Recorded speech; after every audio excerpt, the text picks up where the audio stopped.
नमस्कार मेरे प्यारे साथियों, जय हिंद, वंदे मातरम। स्वागत है अपने YouTube channel JMT study centre में। दोस्तों, आज के इस वीडियो में बताने वाले हैं अयोध्या सिंह उपाध्याय हरिऔध जी का जीवन परिचय। इससे पहले मैं आपको दो लाइनें सुनाना चाहता हूं जो आपको मोटिवेशन से भर देंगी। ये लाइनें हैं, उड़ान तो भरना है, उड़ान तो भरना है, चाहे कितनी बार क्यों ना गिरना पड़े। मंजिल को तो पूरा करना है, या सपनों को तो पूरा करना है, चाहे खुद से भी क्यों ना लड़ना पड़े। जब तक आप में जज्बा और जुनून नहीं होगा, तब तक आप अपने सपनों को पूरा नहीं कर पाओगे। आपको अपने सपने को पूरा करने के लिए जज्बा और जुनून होना चाहिए और अपने एक लक्ष्य होना चाहिए आप में, जो आपको पूरा करना है। अपने माता पिता का नाम रोशन करना है, इसलिए आपको एक लक्ष्य बनाना होगा।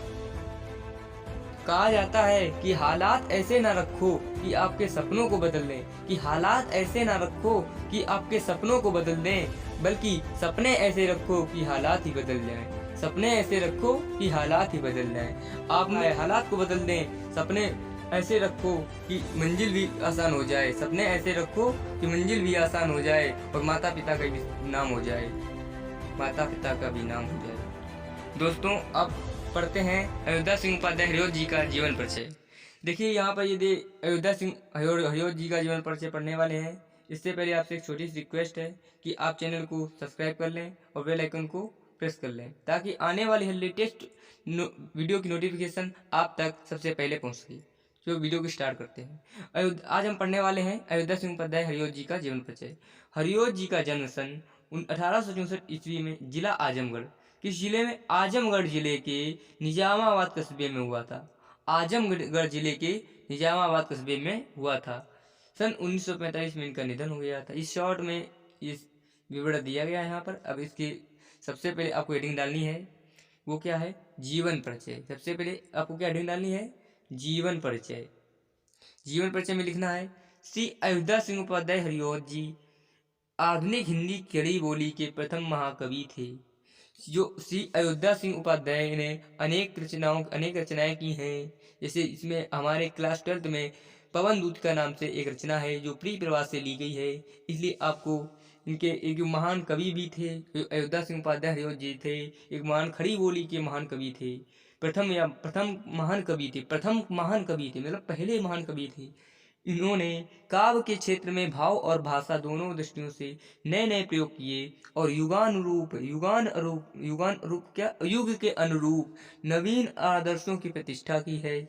हरिऔध जी का जन्म संवत 1922 विक्रम और सन 1865 ईस्वी में ग्राम निजामाबाद जिला आजमगढ़ के एक सनाढ़ ब्राह्मण परिवार में हुआ था।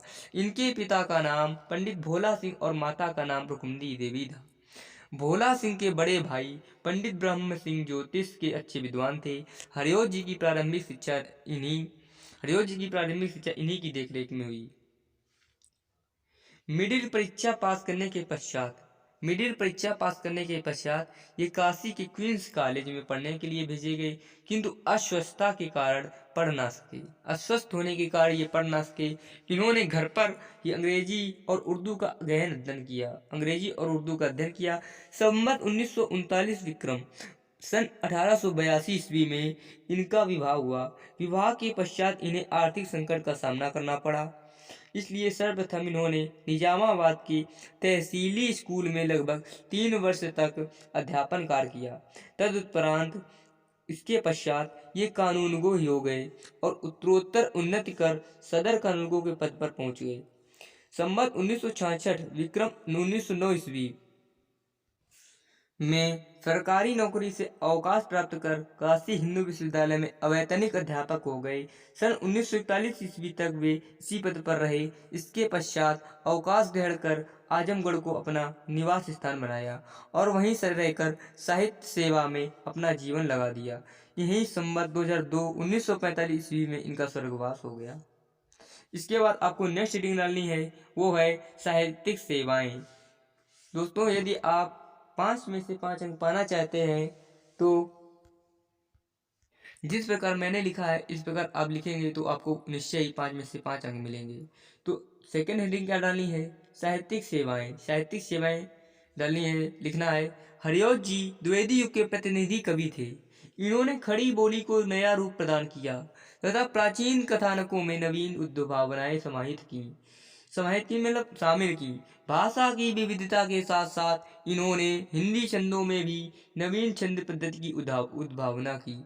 इनके काव्य में वात्सल रस एवं विप्रलभ श्रृंगार का जगमगाता रूप झलकता है। देखिए, जो साहित्यिक सेवा इनकी थी, उन्होंने खड़ी बोली को नया रूप प्रदान किया तथा प्राचीन कथानकों में नवीन उद्भावनाएं समाहित की। भाषा की विविधता के साथ साथ इन्होंने छंदों में भी नवीन छंद पद्धति की उद्भावना की। जो इस अयोध्या सिंह उपाध्याय हरिऔध जी थे, एक महान कवि होने के साथ साथ एक खड़ी बोली के महान कवि थे। इसलिए इन्होंने हिंदी साहित्यिक सेवा के लिए इन्होंने खड़ी बोली को एक नया रूप प्रदान किया। इसलिए आगे देखते हैं। नेक्स्ट हेडिंग डालनी है आपको रचनाएं।